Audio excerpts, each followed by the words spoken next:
Colombia का नाम आते ही कॉफी सॉल्सा और क्राइम सीरियल दिमाग में आते हैं, लेकिन इस देश में और भी अजीबोगरीब कहानियां हैं। कोलंबिया के कैरिबियन तट की एक चौंकाने वाली कहानी है। ये लड़कों के गधी के साथ पहले अनुभव की है। सुनने में अजीब लगता है ना? खुद कोलंबियाई भी इस पर बहस करते हैं कि ये सच है या कल्पना। स्थानीय लोग कहते हैं पहले लड़कों को लड़कियों से पहले गधों पर प्रशिक्षित किया जाता था। कुछ गांवों में इसे मजाक मानते हैं तो कुछ में पड़ोसियों की कहानियां सुनाते हैं।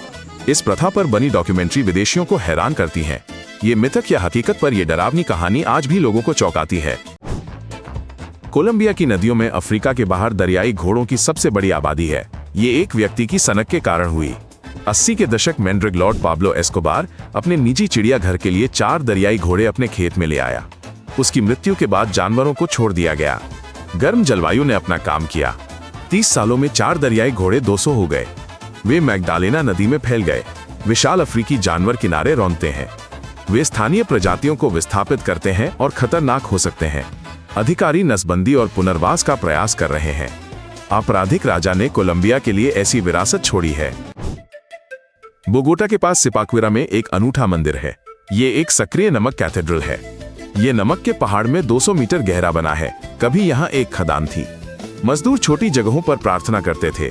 90 के दशक में बड़े हॉल बने। यहाँ नमक के खंभे और 16 मीटर का रोशन क्रॉस है।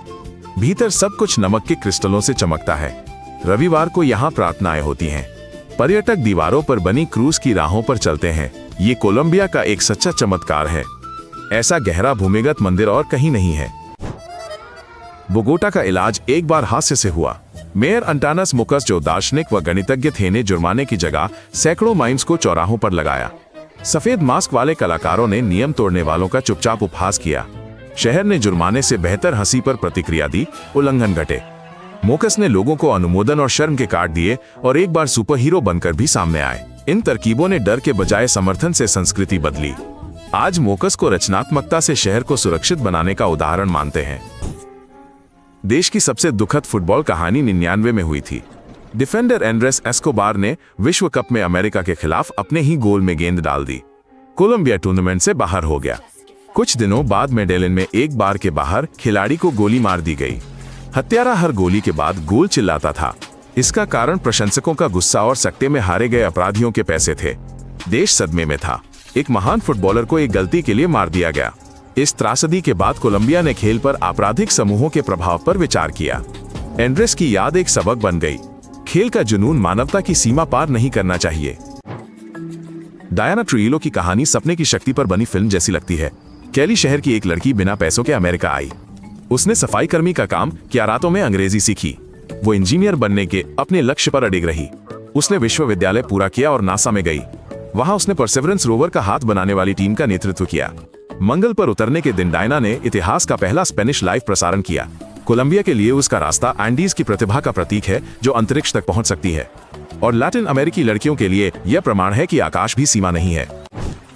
कोलंबिया में नया साल सिर्फ एक त्योहार नहीं, बल्कि मजेदार रस्में भी हैं। आधी रात को हजारों लोग सूटकेस लेकर सड़कों पर निकलते हैं ताकि अगले साल खूब यात्रा कर सके। पैसे के लिए पीला अंतर्वस्त्र भी पहनते हैं। अन्य परंपराओं में 12 घंटियों के साथ 12 अंगूर खाना और 12 इच्छाएं मांगना शामिल है। कुछ लोग पैसे आने के लिए जूते में नोट छिपाते हैं। पर्यटकों के लिए ये अंधविश्वासों का एक उत्सव है। सामान के साथ दौड़ते परिवार पीले कपड़े और अंगूर से भरे मुंह आधी रात को आशाओं का एक हास्य बना देते हैं। कानो क्रिस्टल्स नदी को तरल इंद्रधनुष कहते हैं।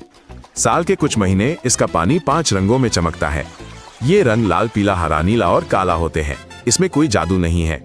तल में एक दुर्लभ शैवाल उगता है। सही पानी और धूप मिलने पर यह चमकीले रंगों में खिल उठता है। ये नदी दुर्गम सवाना में बहती है। यहाँ केवल गाइड के साथ ही पहुंच सकते हैं, पर इसका नजारा प्रयास के लायक है। मानो तल पर कलाकार के रंग गिरा दिए हों। धारा एक सजीव रंगीन शीशे सी लगती है। ऐसी प्राकृतिक इंद्रधनुष कहीं और नहीं है। प्रकृति प्रेमी बिना फिल्टर वाली इस तस्वीर के लिए कोलंबिया जाते हैं। 2015 में कार्टाहेना तट पर असली खजाना मिला। स्पेनिश गैलियन सैन होसे 1708 में डूबा था। इसमें टन सोना, चांदी और पन्ने थे। कार्गो का मूल्य अरबों डॉलर आंका गया है, इसलिए तुरंत विवाद छिड़ गया। स्पेन ने अपने जहाज पर अधिकार जताया। कोलंबिया ने इसे राष्ट्रीय धरोहर कहा। स्थानीय लोगों ने कहा ये गहने उनकी जमीन से निकले थे। खजाने को उठाना मुश्किल है। अवशेष 600 मीटर से अधिक गहराई पर हैं। पर यह कहानी कल्पना को उत्तेजित करती है। एक असली खजाना कैरिबियन सागर के तल पर सो रहा है। सांता क्रूज डेल इस्लॉटे को दुनिया का सबसे घनी आबादी वाला द्वीप कहते हैं। 1 हेक्टेयर में 1200 से ज्यादा लोग रहते हैं। घर एक दूसरे से सटे हुए हैं, सड़कें लगभग नहीं हैं। दीवारों के बीच संकरे रास्ते, एक छोटा चौका स्कूल और घाट है। मछुआरों ने मछली के पानी के पास रहने के लिए ये द्वीप बनाया था। परिवार बढ़े और नीले समुद्र के बीच एक बहुमंजिला कॉलोनी बन गए। यहाँ न तो पानी है और न ही सीवेज की व्यवस्था है। एक टैंकर हफ्ते में एक बार पानी लाता है। मृतकों को पास के द्वीप पर दफनाया जाता है। फिर भी लोग मुस्कुराते हैं और कहते हैं कि वे एक बड़े परिवार की तरह रहते हैं। ये कोलंबिया के बारे में 10 तथ्य थे। कुछ नया जाना हो तो लाइक करें और अगले देश के बारे में जानने के लिए सब्सक्राइब करें।